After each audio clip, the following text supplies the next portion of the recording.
He found a giant widow in a tunnel under his barn, and when he entered it, he realized he'd never come back the same. Caleb Ward had lived his entire life on that patch of Montana dirt, right above a secret he never even felt.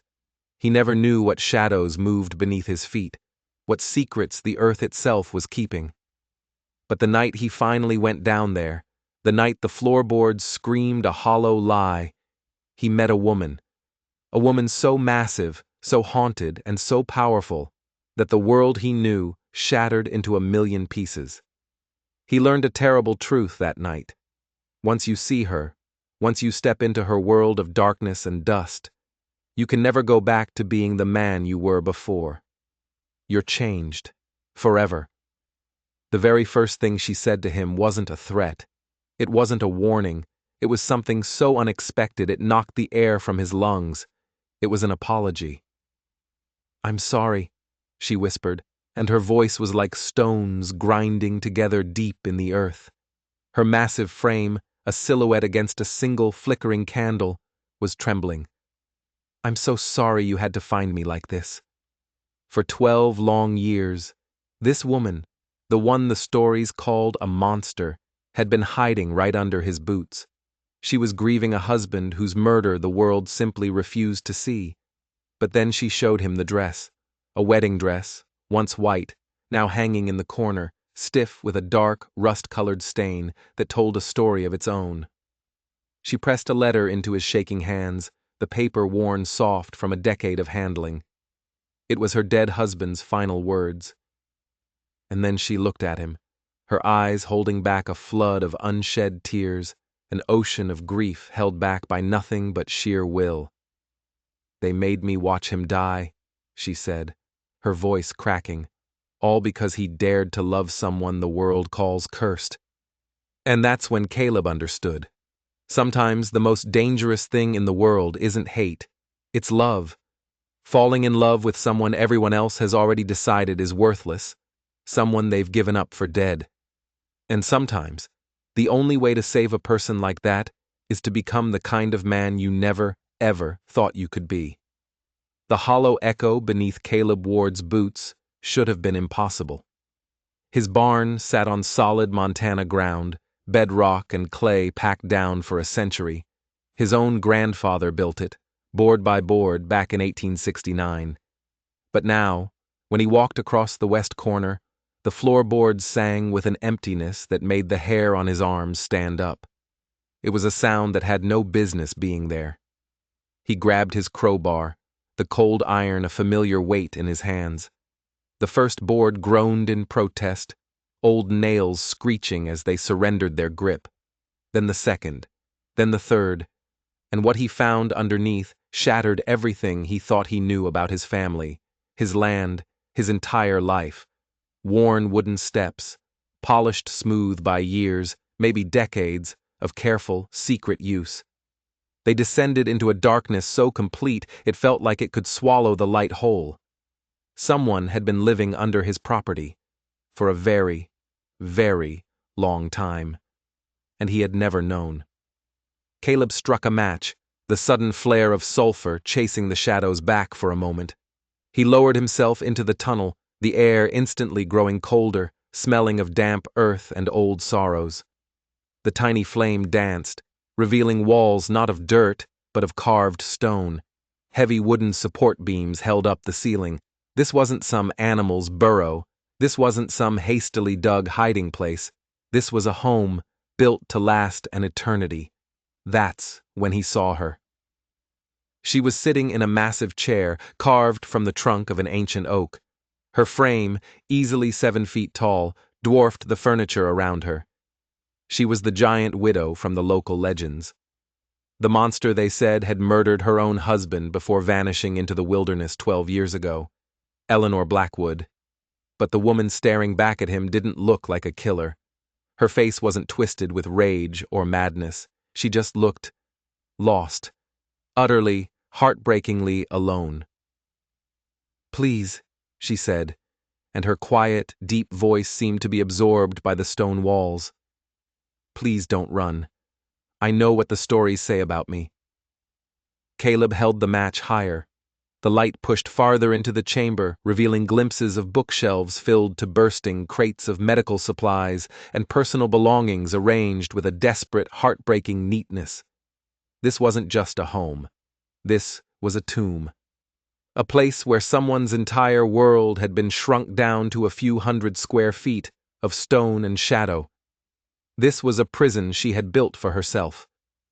Eleanor stood up, slowly, moving with a surprising grace that defied her incredible size. She was a giant, yes, but she moved like a dancer.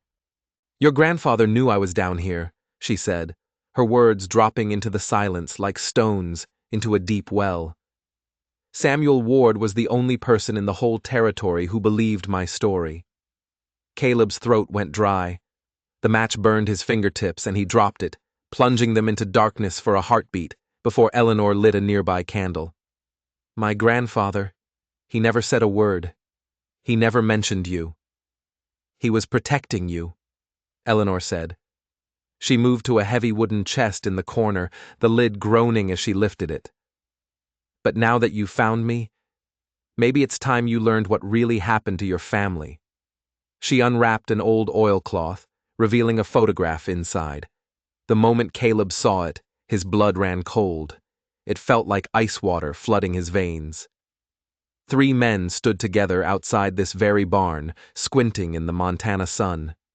One of them was his grandfather, Samuel Ward, younger than Caleb had ever seen him, full of fire and ambition. The other 2 were strangers, yet their faces seemed hauntingly familiar, like ghosts from a dream he couldn't quite remember. He turned the photo over. Scrawled on the back, in his grandfather's unmistakable handwriting, were 5 words that changed everything. The partnership that destroyed everything. And beneath them, 3 names: Samuel Ward, Thomas Blackwood, Roberto Santos, 1869. Santos, Caleb whispered, the name feeling foreign and heavy on his tongue. "They erased him," Eleanor said, and her voice was suddenly hard, like flint striking steel. "Just like they tried to erase my Thomas, just like they tried to erase me." She looked at him, the candlelight carving deep shadows into her strong features. "And if you're not careful," she said, her voice dropping to a deadly serious whisper, "they're going to erase you too." She led him deeper into the tunnels, her candle the only point of light in an ocean of darkness. The single chamber opened up into a sprawling network of hand-carved rooms, a hidden city beneath the earth. One room was a library, another a workshop. But the third room made Caleb stop dead in his tracks. It was a war room. Maps covered every inch of the stone walls. Maps of the Montana territory, crisscrossed with lines of red string, and on those maps were dozens and dozens of red X's, each one forming a terrifying, undeniable pattern. Each X was marked with a name and a date. 43 families, Eleanor said, her voice quiet but ringing with the weight of a dozen years of solitary grief. All of them dead. All of them refused to sell their land to the same group of buyers. Caleb stepped closer, his eyes scanning the names. He recognized them. The Hendersons, who supposedly died in a tragic barn fire. The Mackenzies, who were wiped out by bad well water. The Morrisons, whose entire family succumbed to a sudden, violent sickness. He'd heard these stories his whole life. Tragedies, accidents, the harsh realities of frontier life. But now, seeing them all together, a new, horrifying story was taking shape. "This is impossible," he breathed, the words barely a whisper. These were all accidents. Eleanor let out a bitter, humorless laugh. It was a sound that had been born in darkness. "Who would investigate? The territorial marshal comes through once a year, tips his hat and moves on. The local sheriff? He's been on their payroll for 20 years. The newspaper prints whatever story they're paid to print." She pulled a thick, leather-bound ledger from a shelf. It was filled with her own neat, precise handwriting. Page after page of careful documentation. Timelines. Financial records she'd somehow acquired. witness accounts from people who had mysteriously vanished soon after talking to her. "I've spent 12 years down here," she said, her voice trembling with a mixture of rage and exhaustion. 12 years gathering evidence, but what good is it? I'm a giant woman living in a hole. A monster who the whole world thinks killed her husband. She stepped closer to him, and for the first time, Caleb realized that her imposing presence wasn't frightening at all. It was protective. She was a fortress, built of grief and strength. "What do you want from me?" Caleb asked, his own voice sounding small in the vast, silent chamber. Her eyes bored into his, and he saw a desperate, flickering flame in their depths. "I want you to help me expose them," she said. "I want you to help me give these families their names back." She reached out, her massive hand surprisingly gentle as she touched his cheek. Her skin was cool, like the stone walls of her prison. "But you need to understand what you're choosing," she warned. "The men responsible for all this, they're still alive.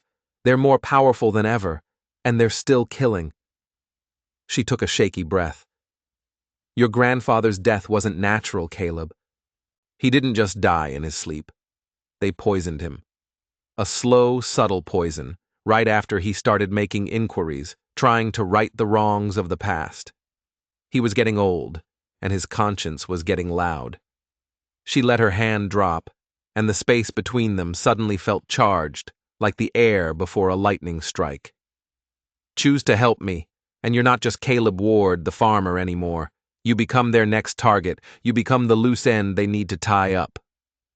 The candle flame flickered, casting their faces in a frantic dance of light and shadow, and in Eleanor's eyes, Caleb saw something that made his chest tighten, something he hadn't expected to find in this place of death and darkness.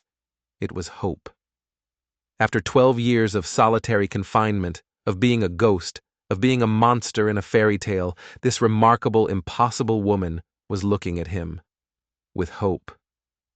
"Eleanor," he said quietly, the name feeling sacred on his lips. Tears, thick and slow, began to trace paths down her strong features. "No one," she whispered, her voice breaking.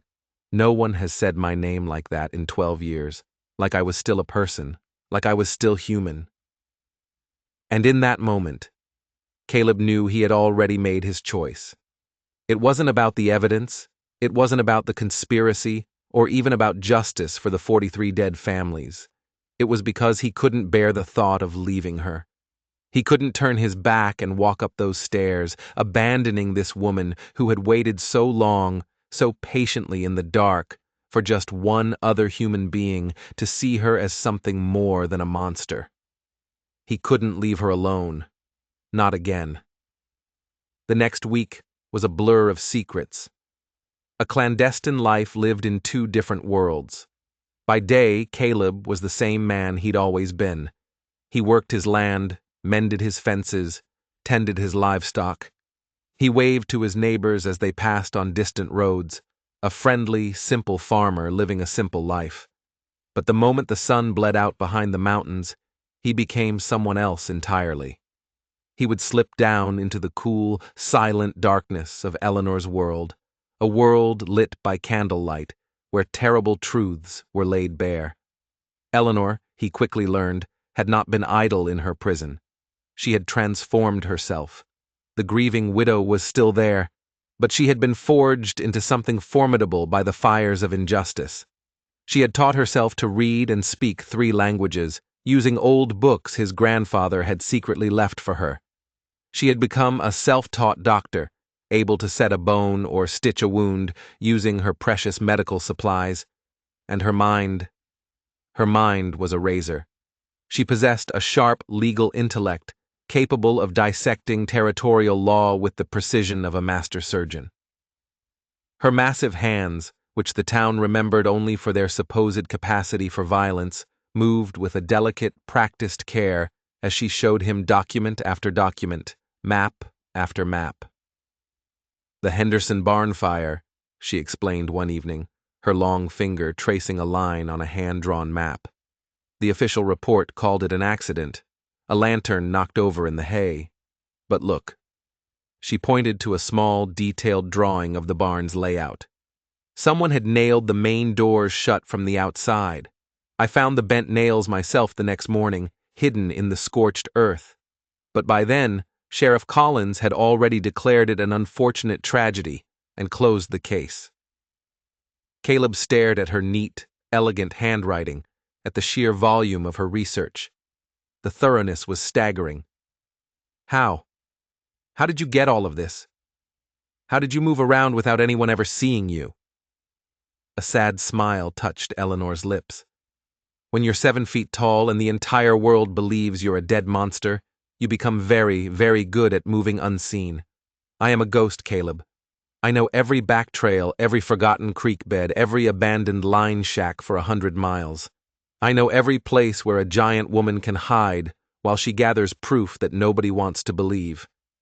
She led him to a different chamber, one he hadn't seen before. It was a place of ghosts.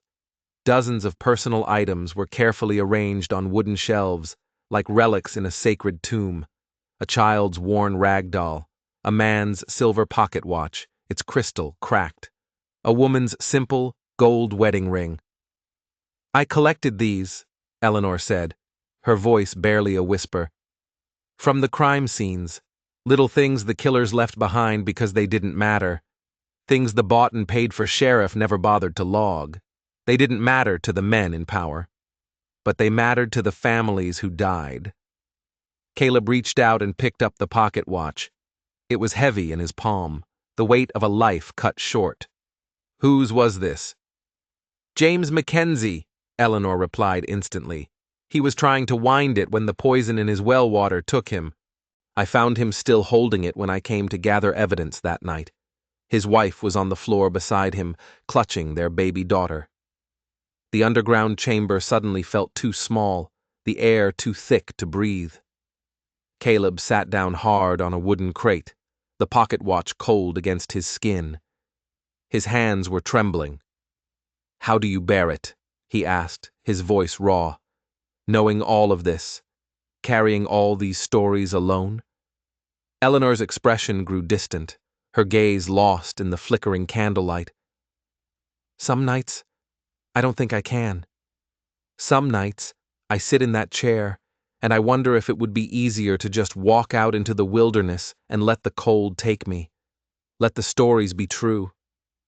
She turned to face him, and Caleb saw the shimmer of fresh tears in her eyes. But then I remember Thomas's last words, the very last thing he ever said to me. He made me promise. He made me promise I would keep fighting, that I would make sure their deaths meant something. What did he say?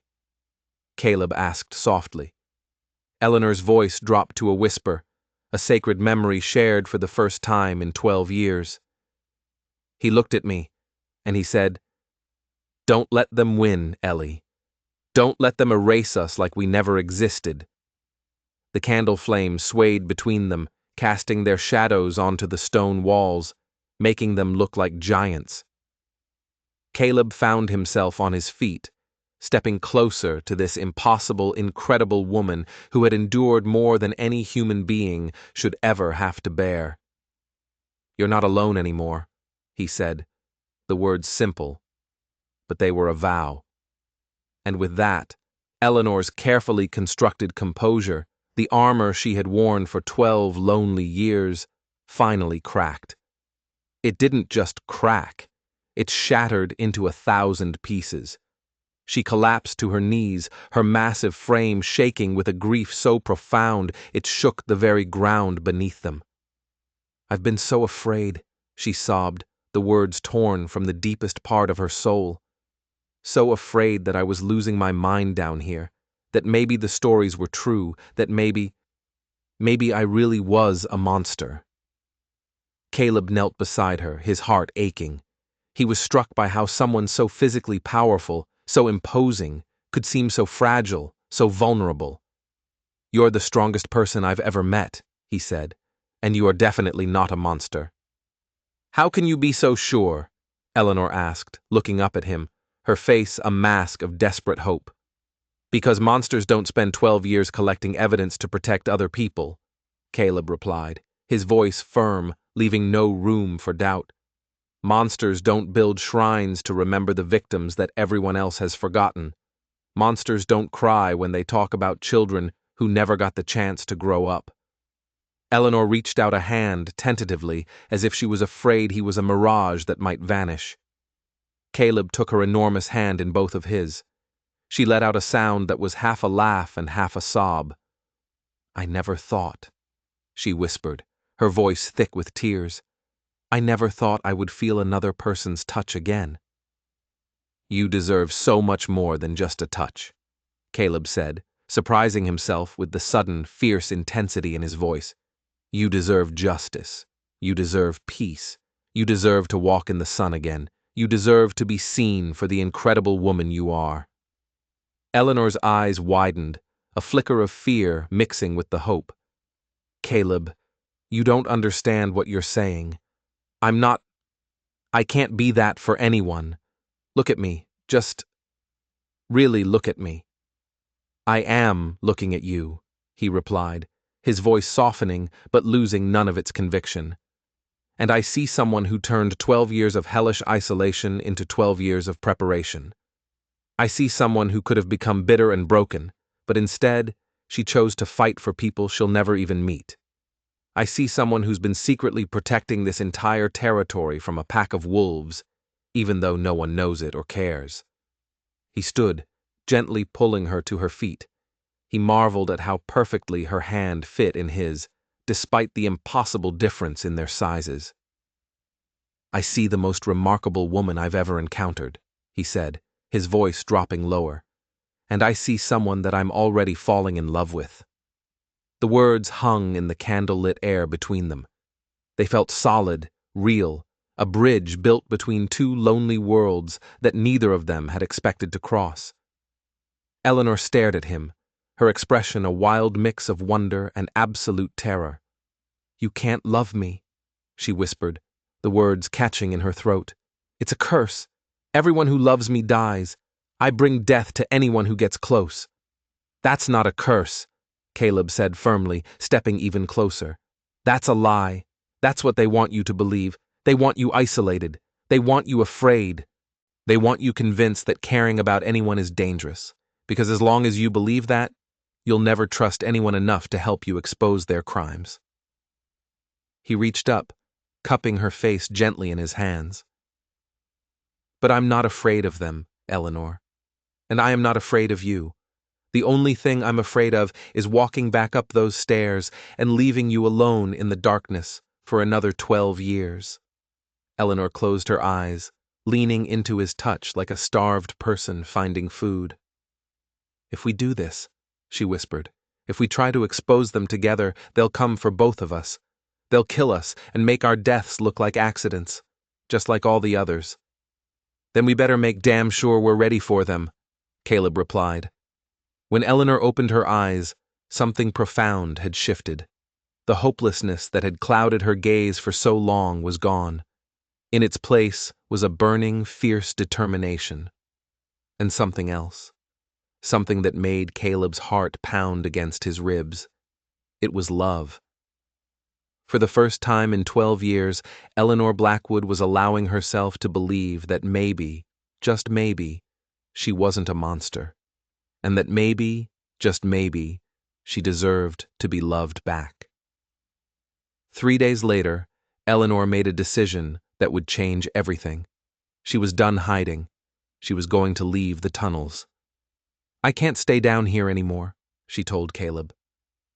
They were sitting together in her main chamber, sharing a simple meal of bread and dried meat by candlelight. "For 12 years, I've been a creature of the dark, gathering evidence, documenting crimes, building a case that no one will ever see because I'm too afraid to step into the light. I've been waiting for a hero, but no hero is coming." Caleb felt a knot of dread tighten in his stomach. "Eleanor, if someone sees you, if word gets back to the wrong people before we're ready, then we deal with it, together," she interrupted, her gaze unwavering as she reached across the small table and took his hand. Her grip was strong, resolute. "You said you weren't afraid of them. You said you weren't afraid of me. Did you mean it, Caleb?" The question hung in the air between them, not an accusation, but a challenge. A test of the bridge he had built between their worlds. He looked into her eyes and saw not just love, but a desperate, burning need to reclaim a life that had been stolen from her, to escape the shadows that had been her only companions for far too long. "I meant every word," he said, his voice solid as the stone around them.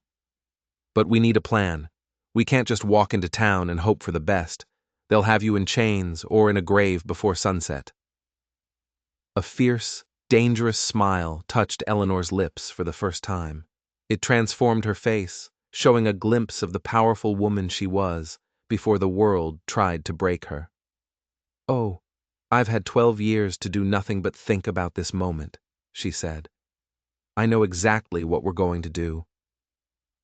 She led him to a chamber he'd never seen before, tucked away in the deepest part of the tunnel network. The walls were covered in detailed maps of the surrounding territory, far more intricate than the ones in her war room. Red lines connected various properties, not with X's but with arrows, showing patterns of ownership transfers, water rights diversions, and grazing route changes. It was a story told not in blood, but in ink and coercion. A systematic, ruthless acquisition of land through violence and intimidation. "The Cattlemen's Association is holding their annual meeting next week," Eleanor explained, pointing to a circled date on a calendar tacked to the wall. "It's the biggest event of the year. They'll be discussing the new railroad contracts." She tapped the calendar. "Every single man responsible for those 43 murders will be in the same room at the same time." Caleb studied the maps, the sheer audacity of her plan slowly dawning on him. "You want to confront them, publicly." "I want to present evidence that they cannot deny, cannot dismiss, and cannot bury," she corrected, her voice thrumming with energy. "I want witness testimony, forged documents exposed, physical proof of their conspiracy laid bare in front of enough people that they can't make us disappear quietly." She pulled out a worn leather portfolio. It was packed with the most damning documents, the culmination of 12 years of meticulous, dangerous investigation. "But I can't do it alone. I am, and always will be, the giant monster to them. They won't listen to me, but they'll listen to you. They have to."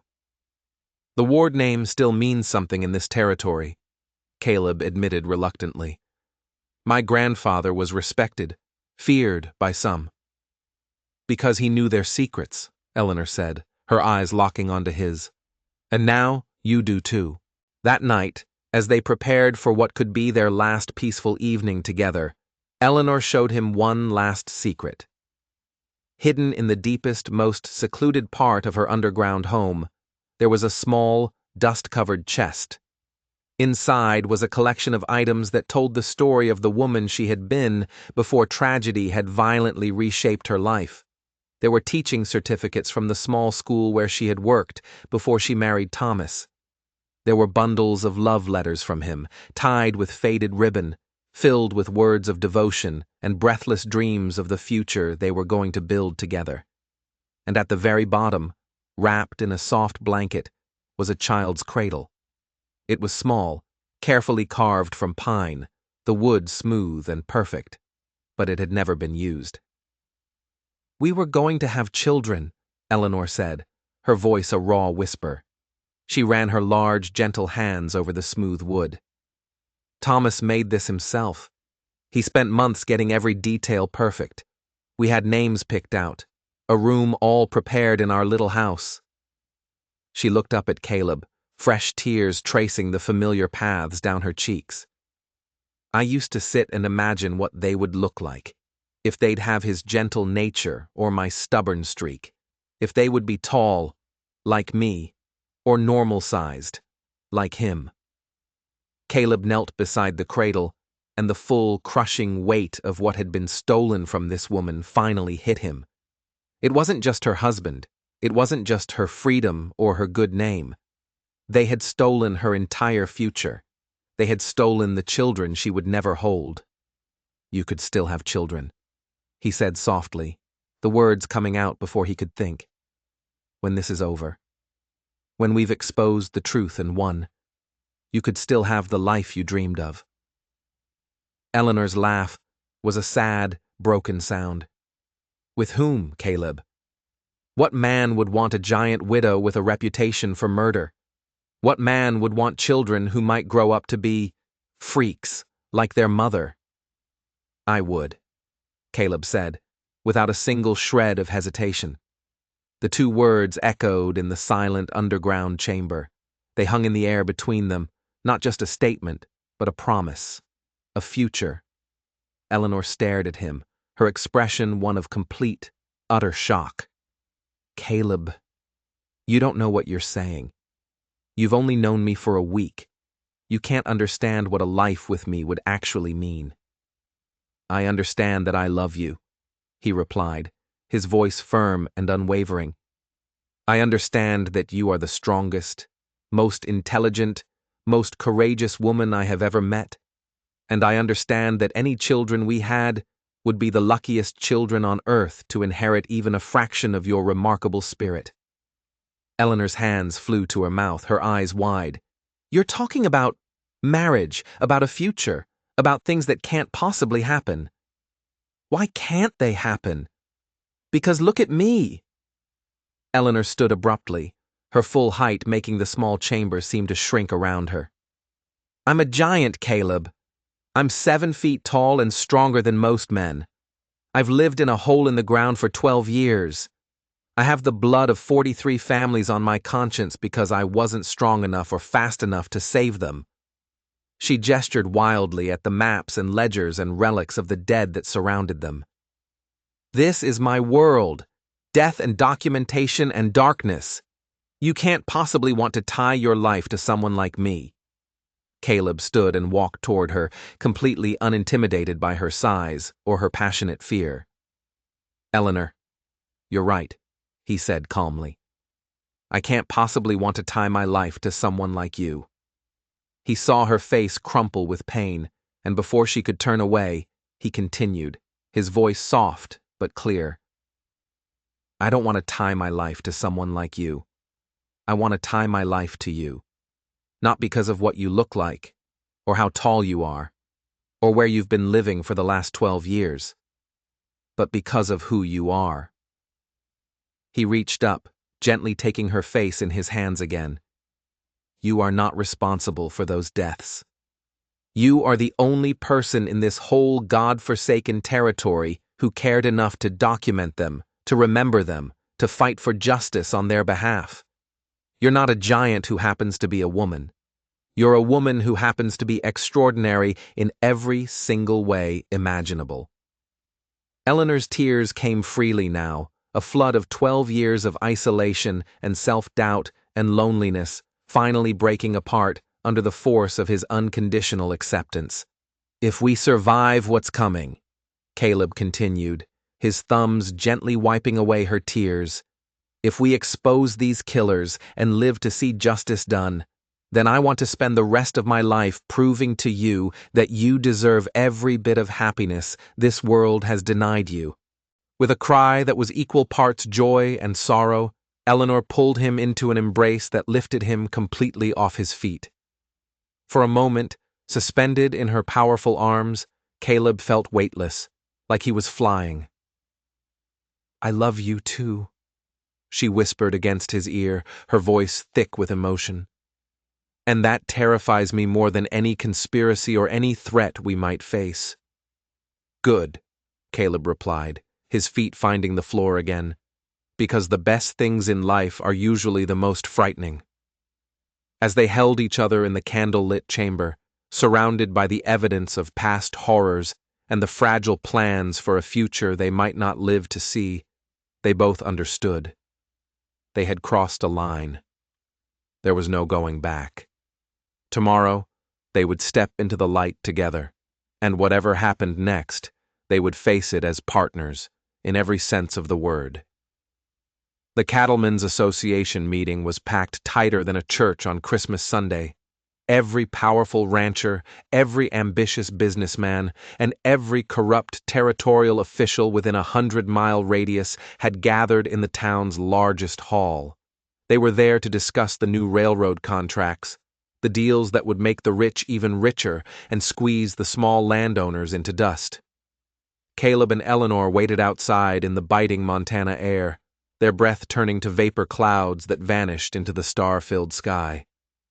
Eleanor wore the finest dress she owned, a simple dark wool garment she had kept pristine for 12 years.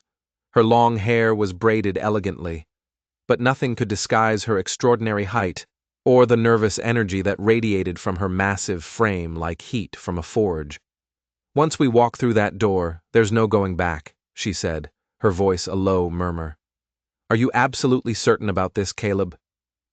He took her enormous hand in both of his. It felt strong, capable, and impossibly right. "I've never been more certain of anything in my life," he said. They walked into the crowded hall together. The effect was immediate and electric. The room, which had been buzzing with loud conversation and laughter, fell utterly silent. Conversations died mid-sentence. Men who had been clapping each other on the back and drinking whiskey froze, their glasses halfway to their lips. Every single eye in the room turned to stare at the giant woman who was supposed to have been dead and buried for 12 years. Eleanor didn't flinch. She stood perfectly straight, using her full height not as something to be ashamed of, but as a weapon to command the room's undivided attention. When she spoke, her voice, though not loud, was clear and deep, carrying easily to every corner of the building. "My name is Eleanor Blackwood," she announced. "Many of you remember me. Some of you have been telling stories about me for the last 12 years. Tonight, I am here to tell you the truth." A man rose from his seat near the front of the room. It was Marcus Cross, the wealthiest and most ruthless cattleman in the territory, a man whose empire was built on the bones of his rivals. "This woman is a killer and a lunatic," he boomed, his face turning purple with rage. "She murdered her husband in cold blood and should be in chains, not addressing decent, God-fearing people." "I have evidence," Eleanor replied calmly, her composure unshakable. She stepped forward and placed her leather portfolio on the nearest table, opening it for all to see. 12 years of documentation. Proof that my husband, Thomas Blackwood, was murdered by a conspiracy of men in this very room. She began laying out the contents: photographs of crime scenes, forged land deeds, witness testimonies signed with the names of people long dead. The crowd began to press closer, drawn by a morbid curiosity that was stronger than their fear or their prejudice. "It started in 1869, Eleanor continued, her voice gaining strength and power with each word. "A prospector named Roberto Santos discovered a rich vein of silver on what is now the Ward property. My husband and Samuel Ward, Caleb's grandfather, were his partners. They agreed to help him establish his legal claim. But when Santos refused offers to sell his discovery for pennies on the dollar, he was murdered and his body buried in an unmarked grave." The room erupted in a chorus of angry, confused voices, but Eleanor's commanding presence silenced them again. "Thomas and Samuel knew too much," she said, her voice growing harder, sharper. "So they killed my Thomas. And they made me disappear by spreading vicious rumors that I was a monster, a murderer, a freak who had killed her own husband in a fit of rage. Samuel Ward lived only because he agreed to stay silent." Her eyes found Caleb's in the crowd. "But when he grew old and his conscience began to haunt him, when he started talking about wanting to tell the truth, they poisoned him too." Caleb stepped forward, taking his place beside her. "My grandfather left behind documents," he said, his voice ringing with authority. "Documents that prove everything she is saying: names, dates, methods, records of payments made to hired assassins." Sheriff Collins, a portly man with a face full of broken veins, pushed his way to the front. He was a man everyone knew was firmly in Marcus Cross's pocket. The word of a known killer and a boy who's clearly been bewitched by her means nothing in a territorial court, he blustered. Then let's not talk about my husband, Eleanor replied, her voice cutting through the room like a razor blade. Let's talk about the other 41 families. The silence that followed was deafening. It was absolute. Eleanor began to read the names from her carefully maintained list, her voice a somber bell tolling for the dead. The Hendersons, burned alive in their barn because they wouldn't sell their water rights. The Mackenzies, their well poisoned because their land stood in the way of a new grazing route. The Morrisons, fed spoiled meat at a community picnic, causing agonizing deaths that were blamed on poor hygiene.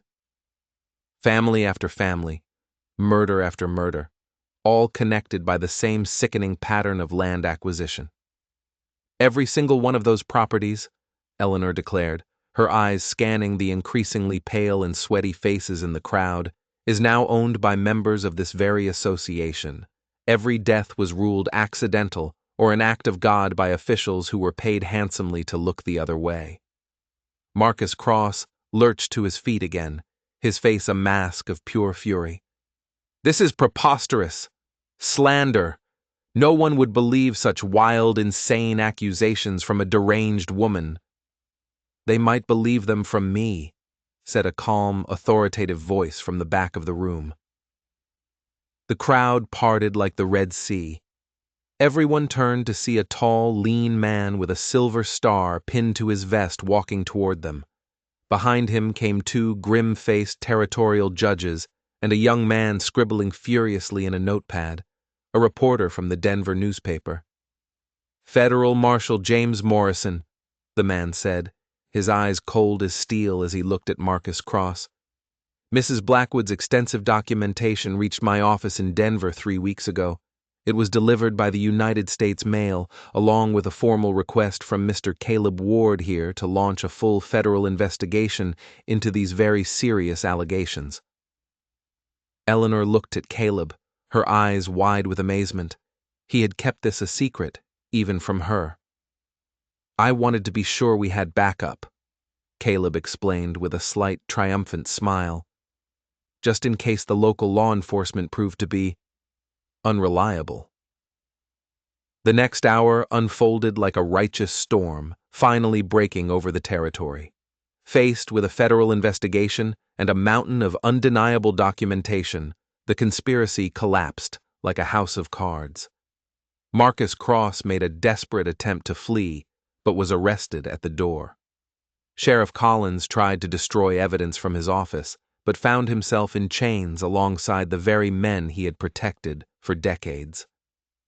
As the first light of dawn broke over the Montana territory, Eleanor Blackwood stood outside the hall, where she had finally, after 12 long years, reclaimed her name and her story. The woman who had spent a third of her life hiding in darkness was now free to stand in the sun. What happens now? She asked Caleb, as they watched the last of the conspirators being loaded into wagons for the long journey to the territorial prison. Now, Caleb replied, pulling her into an embrace that felt like coming home. Now we build the life we talked about. We get married. We work the land, honestly. We have the children you always dreamed of. Eleanor's eyes filled with tears, but for the first time in over a decade, they were tears of joy, not pain. Are you sure this territory is ready for a family like ours? She whispered. The territory will learn to be ready, Caleb said firmly, looking out at the rising sun. And if they don't, we'll teach them. As they walked away from the building together, arm in arm, Eleanor was no longer the hidden giant widow, the monster from the stories. She was simply a woman, in love with a man who had seen her true worth when no one else would. And they both understood that sometimes the most important transformations happen not when we discover who we really are, but when we find someone brave enough to love us exactly as we are. The man who had found a hollow sound beneath his barn floor and followed it into the darkness had, indeed, never come back the same. He had come back as someone capable of extraordinary love, unwavering courage, and the kind of fierce justice that can only come from two people choosing to fight the world together. And the giant widow who had spent 12 years believing she was too broken, too dangerous, too different to ever deserve love, had learned that sometimes our greatest strength comes not from hiding our differences, but from finding someone who celebrates them. Their love story became a legend throughout the Montana Territory. It was living proof that the most powerful force in the world isn't fear or hatred or greed, but the simple, revolutionary act of seeing someone else's true value when the rest of the world has decided they're worthless. If this story of love conquering impossible odds moved you, we'd love to hear from you in the comments below. Tell us where you're watching from around the world. And don't forget to subscribe for more tales of extraordinary people finding extraordinary love in the most unexpected of places.